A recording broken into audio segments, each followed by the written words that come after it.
Hello बच्चों, कैसे हो आप सब लोग। आज हम पढ़ने जा रहे हैं पाठ 7 गजनंदन की गाथा।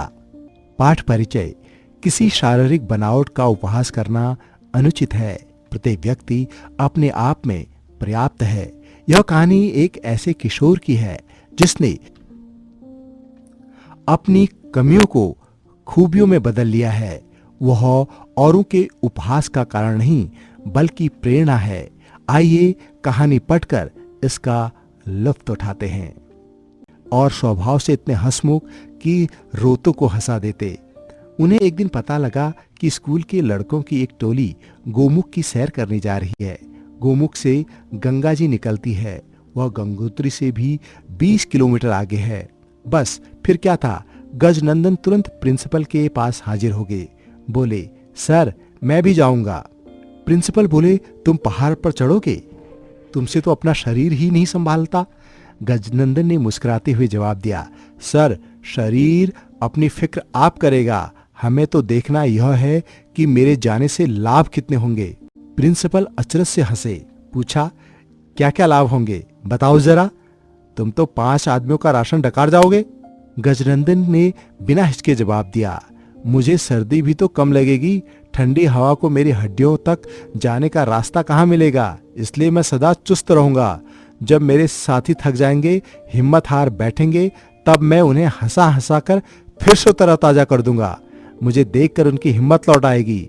मान लीजिए हमें कहीं रस्सा बांधने की जरूरत हुई और वहां चट्टान न हुई तो मेरे शरीर से यह काम बेखटके लिया जा सकता है। मैं अपने पैर बर्फ से गाड़ लूंगा। यह सुनना था कि प्रिंसिपल ठहाका मार हंस पड़े। गजनंदन भी खूब हंसे, इतने की हिलने लगे। जरा शांत ही तो बड़ी नम्रता से निवेदन किया, सर एक लाभ मेरा भी होगा, मेरा वजन कुछ कम हो जाएगा। हाँ हाँ, यह तो हमने सोचा ही नहीं था। प्रिंसिपल बोले, तुम अवश्य जाओ। इस प्रकार गजनंदन की पहाड़ पर चढ़ने की कहानी शुरू हुई। तैयारी पर तैयारी होने लगी। वह हो चुकी तो मंजिल दर मंजिल रेल, बस, जीप द्वारा यात्रा करते करते 7 लड़के, एक मास्टर जी और 2 सेवक एक दिन सांझ पड़े गंगोत्री में प्रकट हो गए। वहां दूर दूर तक आदमी का पता नहीं था। चारों ओर सन्नाटा छाया था। कहां दिल्ली की गहमा गहमी, कहां यह चुप्पी। तभी एक स्वामी जी वहां आए। वे वहीं रहते थे और वे ही उन्हें गोमुख ले जाने वाले थे। गजनंदन कूद कर चबूतरे पर आ गए। बोले, देखो देखो, यहां मेरे कितने साथी पहले से ही मौजूद हैं। साथी विद्यार्थी चकित होकर बोले, तुम्हारे साथी कहाँ हैं वे? गजनंदन ने उत्तर दिया, क्यों, ये पहाड़ जो है, बड़ा होकर मैं ऐसा ही तो लगूंगा, काला काला, भारी भरकम, भूधराकार शरीरा। लड़के खूब हंसे। बोले, तुमने अपने भाइयों को बहुत जल्दी पहचान लिया। बात आगे बढ़ती कि मास्टर साहब ने पुकार कर कहा, लड़कों जल्दी तैयार हो जाओ, हमें स्वामी जी के साथ साथ आगे बढ़ना है, नहीं तो मौसम खराब हो जाएगा। बस फिर क्या था, बच्चों ने तुरंत बिस्तर बांधे, राशन बांधा, स्काउटिंग की पोशाक पहनी, अपने कंधों पर थैले बांधे और उनमें भरा जरूरी सामान, मेवा, मिश्री, दवाई, बिस्कुट वगैरह वगैरह। गजनंदन बीच बीच में हर चीज चखते और झूम झूम कर तारीफ करते, कभी बाहर भागते, कभी अंदर आते। मास्टर साहब बोले, गजनंदन तुम इस तरह तो जल्दी थक जाओगे, अभी तो ऊपर चढ़ना है। गजनंदन ने उत्तर दिया, सर उसी का अभ्यास कर रहा हूं। हंसते हंसाते चढ़ाई आरंभ हुई। गोमुख जाने वाली पगडंडी बड़ी संकरी थी। भोला शंकर ने कहा, सर पगडंडी पर गजनंदन कैसे चलेगा, कहीं तोंद अड़ गई तो? मास्टर जी बोले, जरा आगे देखो, स्वामी जी के साथ साथ चल रहा है। अचरज से विद्यार्थियों ने देखा कि सचमुच वह स्वामी जी के साथ साथ था। वहीं से चिल्लाकर उसने कहा, भोला शंकर, दिल्ली में एक कुतुब मीनार है, लेकिन यहाँ इतनी है कि गिन भी न सको। बाप रे, सचमुच ये तो डरावनी है। भोला शंकर ने कांपते हुए ऊपर देखा और कहा, एक भी गिर पड़ी तो? गजनंदन बोला, गिरेगी तो गिरेगी। स्वामी जी कहते हैं कि पहाड़ न तो सोचते हैं न रुकते हैं, बस चलते हैं। हम रुक भी गए तो मीनार थोड़ी ही रुकेगी। तुम्हें डर लगता है तो जोर से हंसो, हंसने से डर दूर भाग जाता है। वह जोर जोर से हंसने लगा। हंसी को छूत का रोग है। गजनंदन हंसा तो सभी हंस पड़े और हंसते हंसते उन भयानक रास्तों को ऐसे पार कर गए जैसे बतखें पानी में तैरती हैं। स्वामी जी ने खुश होकर गजनंदन का राशन दुगना कर दिया। रास्ते में उन्होंने भोजपत्र के पेड़ देखे, जड़ी बूटियां देखी, जंगली भेड़ों का गिरोह देखा, तुतराल नाम के जानवर की मूंछ देखी, रीछ के पंजों के निशान देखे। इस प्रकार देखते दिखाते, हंसते हंसाते वे पहुंच गए गोमुख। गोमुख बर्फ के पहाड़ से बनी हुई गुफा को कहते हैं। इसी में से गंगा नदी तेजी से बहती हुई बाहर आती है और पहली बार सूरज की रोशनी से गले मिलती है। लेकिन वे लोग वहां नहीं रुके। स्वामी जी उन्हें तपोवन ले जाना चाहते थे। रास्ता कुछ कठिन था, पर साथ में गजनंदन हो तो कठिनाई पनाह मांगने लगती है। और फिर तपोवन तो है ही जादू का मैदान। इतनी ऊंचाई पर बर्फ से ढकी गगनचुंबी चोटियों के बीच एक अति सुंदर सुहावना हरी हरी घास का मैदान, नाना प्रकार के फूलों के सुंदर सुंदर पौधे, बीच बीच में कल कल करके गाते नाले, झरने। गजनंदन तो सामान फेंक कर उस मैदान में दौड़ने लगे। मास्टर जी ने कहा, क्या करते हो, सांस तो फूल रही है, मरोगे। दौड़ते दौड़ते गजनंदन ने कहा, सर दौड़ने से खून भी शरीर में दौड़ता है, बैठ गए तो बर्फ की तरह जम जाएगा, हम शिला बन जाएंगे जैसे ये पहाड़। बस फिर क्या था। सभी लड़के दौड़ने लगे, कबड्डी खेलने लगे। ऐसा शोर मचा कि पहाड़ भी गूंज उठे। गजनंदन ने कहा, स्वामी जी राशन तैयार कर लीजिए, पेट में चूहे कूदने लगे हैं।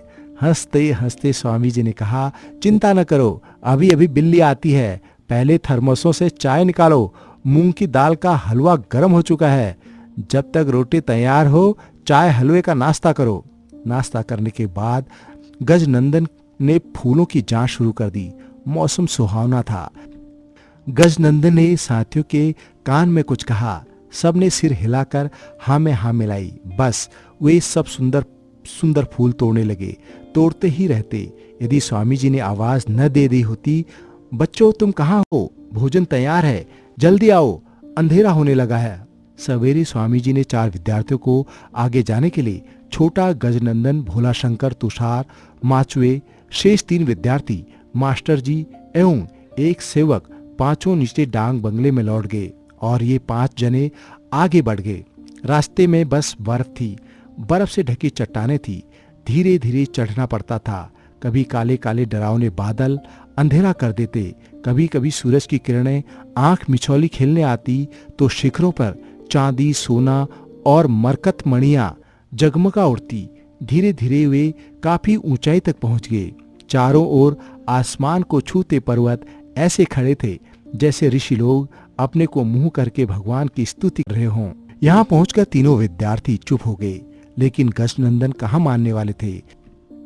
बोले, स्वामी जी हमारे बड़े बड़े कवि यहाँ अवश्य आए होंगे। स्वामी जी ने कहा, क्यों, तुम्हें कैसे पता लगा। गजनंदन ने बड़े शांत भाव से कहा, नहीं आते तो महाकवि इकबाल कैसे लिखते। पर्वत वह सबसे ऊंचा, हमसाया आसमां का, वह संतरी हमारा, वह पासवा हमारा। और रविंद्रनाथ कैसे गाते, अंबर चुंबित भाल हिमालय, शुभ्र तुषार किरीटिनी। गजनंदन की ये बातें सबकी थकान दूर कर देती। जब वे सब अपना राष्ट्रध्वज वहां गाड़ रहे थे, वह बराबर सारे जहां से अच्छा हिंदुस्तान हमारा और जनगण मन एवं वंदे मातरम गाता रहा। वहीं से वे लौट पड़े, क्योंकि रात दूर नहीं थी, उतराई थी, उत्साह भी था। लड़के दौड़ने लगे। गजनंदन सबसे आगे था। स्वामी जी ने बहुत समझाया, पर अल्हड़ बच्चों के कान कहाँ होते। सेवक तंबू ठीक करने और आग जलाने आगे चला गया था। रास्ते में एक झील पड़ती, पूरी की पूरी बर्फ से ढकी थी। लड़कों ने सोचा, पत्थरों में चलना बड़ा कष्टकार है, क्यों न झील की बर्फ पर होकर चलें। पर वे यह नहीं जानते थे कि बीच बीच में बर्फ कच्ची भी होती है। जैसे ही वे बीच में पहुंचे, एकाएक भोलाशंकर के पैरों के नीचे की बर्फ फट गई और वह नीचे झील में गिर गया। गिरते गिरते वह चीखा। सबने उसे देखा। एक क्षण को तो वे डर के मारे कांप उठे, लेकिन गजनंदन ने तुरंत चिल्लाकर कहा, तुषार, यहाँ चट्टान नहीं है, तुम बर्फ के उस गड्ढे को और गहरा करो। माचवे तुम लंबे हो, रस्सी को भोला शंकर के पास फेंको। फिर भोला शंकर को डांट कर कहा, रस्सी पकड़, जल्दी कर मूर्ख, नहीं तो जम जाएगा। डरना नहीं, रस्सी मेरी कमर में बंधी है, जो तेरी कमर से 3 गुना मोटी है। और यह कहते कहते उसने रस्सी का दूसरा छोर अपनी कमर में लपेटा और गड्ढे में कूद गया। तब तक चीख सुनकर स्वामी जी भी वहां पहुंच गए थे। उन्होंने यह सब देखा तो अश कर उठे, लेकिन समय कहाँ था। डांटते हुए भोला शंकर को आदेश दिया, रस्सी के सारे किनारे की ओर बढ़ो। डांटने से भी साहस पैदा होता है, विशेषकर खतरे में। भोला शंकर ठंड के मारे अकड़ रहा था, पर डांट ने उसे गर्मी दी। रस्सी के सहारे सहारे वो किनारे पर आ गया। स्वामी जी ने तुरंत उसे उठा लिया। तब तक गजनंदन भी बाहर आ गया था।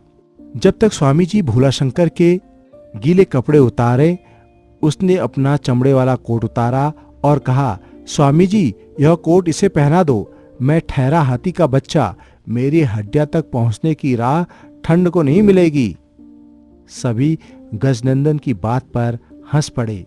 स्वामी जी ने भोला शंकर को कस्तूरी दी, गरम गरम चाय दी। सब प्रसन्न होते आग के चारों ओर बैठकर चाय पीने लगे। भोला शंकर भी अब तक सब कुछ भूल चुका था। तभी तुषार ने कहा, डांग बंगले में मास्टर जी हमारी राह देख रहे होंगे। गजनंदन ने उत्तर दिया, चिंता मत करो, यहाँ से 5 किलोमीटर ही तो है। मैं अभी देशी टेलीफोन से बात करता हूँ। और उनके देखते देखते वह गंगा के किनारे गया। डांग बंगले की ओर मुंह किया और जोर से बोला, मास्टर जी मैं गजनंदन हाथी का बच्चा गोमुख से बोल रहा हूँ। हम आज नहीं आ रहे, कल सवेरे आएंगे, सब ठीक है। एक क्षण बाद उधर से हल्की सी आवाज गूंजी, ठीक है, सुन लिया। उसके बाद वे फिर आग के चारों ओर आ बैठे। जब तक खाना तैयार हो, गजनंदन उनको कहानियां सुनाता रहा, पैरोडी सुनाता रहा, हंसता रहा। उसने यह प्रमाणित कर दिया कि मोटे लोग खुशदिल ही नहीं होते, दिलेर भी होते हैं, दिमाग वाले भी होते हैं।